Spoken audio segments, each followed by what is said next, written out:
I'd like to start by showing you a picture.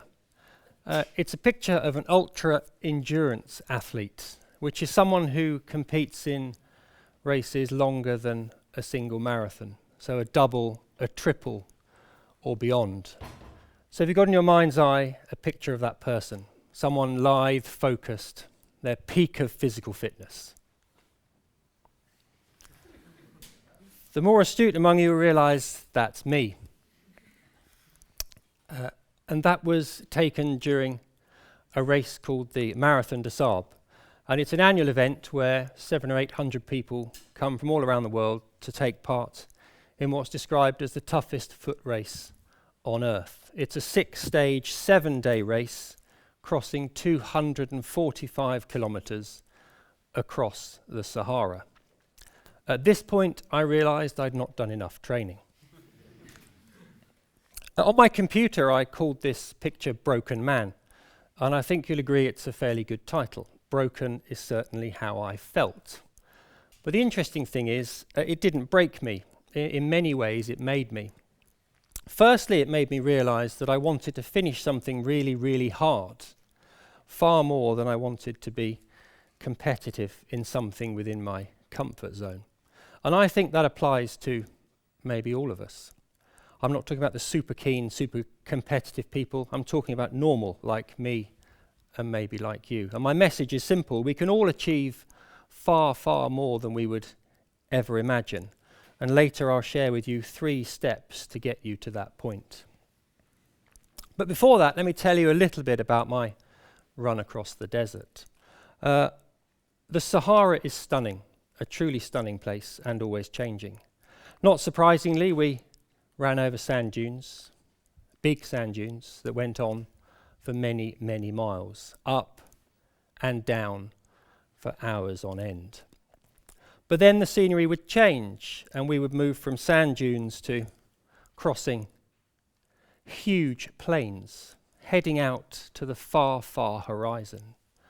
We'd started out at the far end of this plain, I think it was some 25 kilometres, and we were going up and over this ridge and then doing the same again for the afternoon, up and over some sand dunes to our camp for the rest of the night.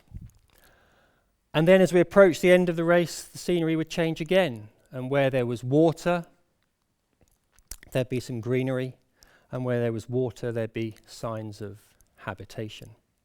In terms of temperature, it ranged from 55 degrees during the day down to almost 0 at night.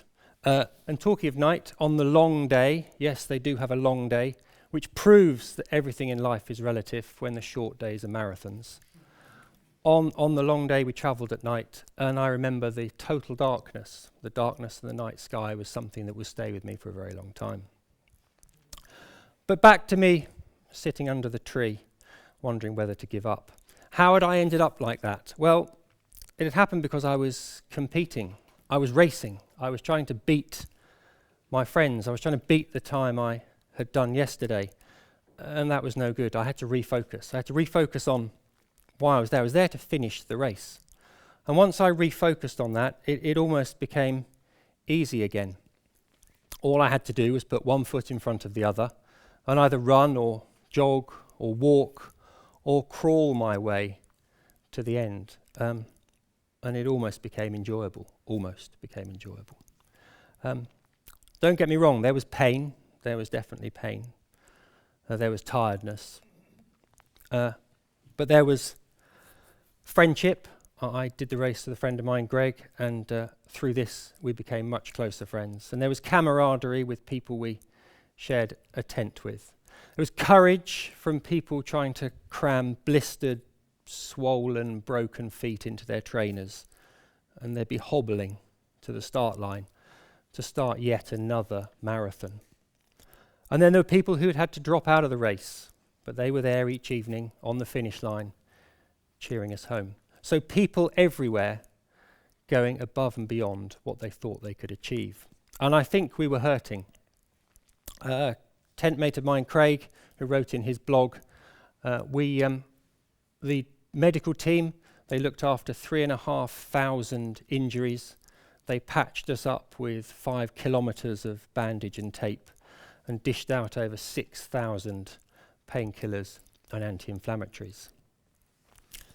Now, as you can imagine, I didn't set any records that year, and I, in truth, didn't really do as well as I'd wanted. But hey, I finished, and I got a medal and a t-shirt, which other than the guy who won was the same as everyone else that year. And there we go. There's the medal to prove it. But more interestingly, and my point is, why did I look that happy? Because that's proper happy. Look at the facts. Nearly dropped out, nearly given up, didn't do very well, looking very happy. The point is, I achieved two things. I finished, and it was completely outside my comfort zone. It was entirely outside my comfort zone. And they're the important points. And you know what? I think they're universal. Think about it. Marathon runners. These people look rightly happy. The winners of this marathon, male or female, will have gone round twice if they wanted to and crossed the line before these people. But that doesn't matter to them, and it shouldn't matter to you. Stop worrying about the other guy. The only person you're competing with is yourself. So, how do you get there? 3 steps. Step 1, you have to accept you have to get outside your comfort zone. It has to hurt. It has to hurt a little bit. Not a lot, just a little bit. And it's different for everyone. I do not suggest ending up sitting under a tree surrounded by sand dunes the size of large houses. But you have to get outside your comfort zone. If you've done nothing ever, do a 5K race, done a bit of running, do a 10K, a half marathon, or maybe even a whole marathon. That's step 1, get outside your comfort zone. Step 2, this is the thinking bit. Figure out how to finish. Just finish. That's all that matters, if it's beyond what you think you can achieve. And start with a simple one, 5K race. 5K, 3 miles, we walk at 3 or 4 miles an hour. So there we go. You sign up and do a 5K, and they don't pack up the finish line and go home within an hour. You've got yourself a finisher's medal. And you'll feel great. And that feeling gets bigger and better the further you go and the more you push yourself. I've not even talked about any other types of racing. You can do cycling, you can do swimming, do anything you want. Put them all together in a triathlon. And then there's the huge, huge expansion in races that are just there to complete. There is the medal that is exactly the same for the person that comes first as the person that comes last. And all that matters is that you are pushing yourself and challenging yourself and trying to finish. That is what you're after. Get outside your comfort zone. I think we can say the guy in the middle is outside his comfort zone. But it doesn't matter. Whatever you do, this was in Hartford. This is the Warrior Adrenaline Race. It's local. It challenges people and pushes people, and all it is about finishing. That's all that matters. That's step 2. Final step, step 3. This is the really, really hard one. You have to get to the start line. Trust me, that's the hard bit. Everything else, in comparison, is easy. We spend our entire lives competing. We compete at school, and we then compete at university, and we compete at work, we compete everywhere. My proposition is you'll be amazed at how really good you can feel if you challenge yourself and push yourself and take on something really, really big. That will make you feel fantastic, and that is my challenge to you. So there you go, 3 steps. And if I may finish with 3 observations on the back of that as I'm working in 3s. The first observation is, age is not a barrier.